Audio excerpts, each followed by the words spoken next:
கடலூர் மாவட்டம் கீரப்பாளையம் அருகே புதிய அரசு அலுவலக கட்டிடம் கட்டுவதில் முறைகேடு செய்யப்பட்டுள்ளதா என சந்தேகம் எழுந்துள்ளது. பாழ்வாய்க்கால் பகுதியில் மின்வாரிய அலுவலகம் அருகில் அரசு அலுவலக புதிய கட்டிடம் கட்டுமான பணி நடைபெற்று வருகிறது. இந்த கட்டுமான பணிக்கான திட்ட விவரம், நிதி செலவின மற்றும் ஒப்பந்ததாரர் பெயர் விவரங்கள் அடங்கிய அறிவிப்பு பலகை வைக்காததால் இந்த கட்டுமானத்தின் செலவு விவரங்களை அறிய முடியவில்லை. இதை கண்ட பொதுமக்கள் இந்த கட்டுமானத்தின் ஒதுக்கீட்டில் முறைகேடு நடந்துள்ளதால் திட்ட விவர பலகை வைக்கப்படவில்லையா என கேள்வி எழுப்புகின்றனர்.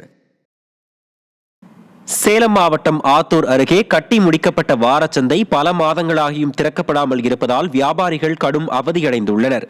ஏத்தாப்பூர் பேரூராட்சி பகுதியில் வாரச்சந்தையை புதுப்பிப்பதாக கூறி அங்கிருந்து வியாபாரிகளை வெளியேற்றினர்.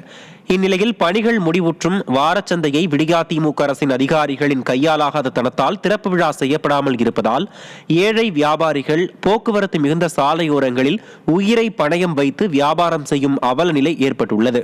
எனவே விடியா திமுக அரசு வாரச்சந்தையை உடனடியாக திறக்க வேண்டும் என கோரிக்கை எழுந்துள்ளது.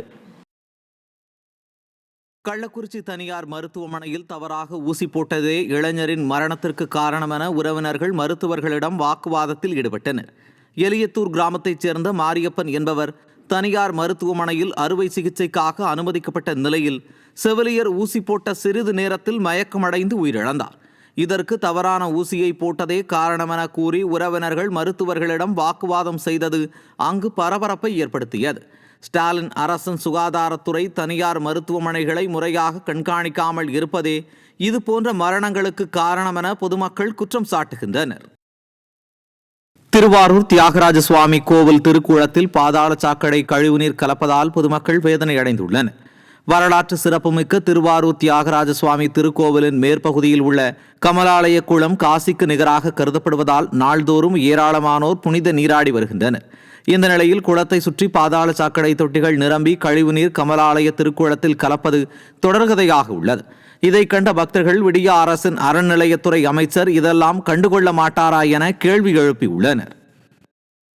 சென்னை ஆவடி அருகே ஏரியில் கழிவுநீர் கலப்பதால் மீன்கள் இறந்ததாக ஆய்வில் தெரிய வந்துள்ளது.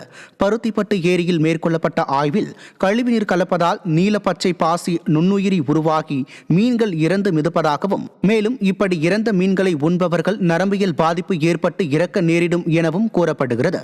எனவே நீர்நிலைகளில் நேரடியாக கழிவுநீர் கலக்காமல் தடுக்க பொதுமக்களுக்கு விழிப்புணர்வை ஏற்படுத்த வேண்டும் என தெரிவிக்கப்பட்டுள்ளது.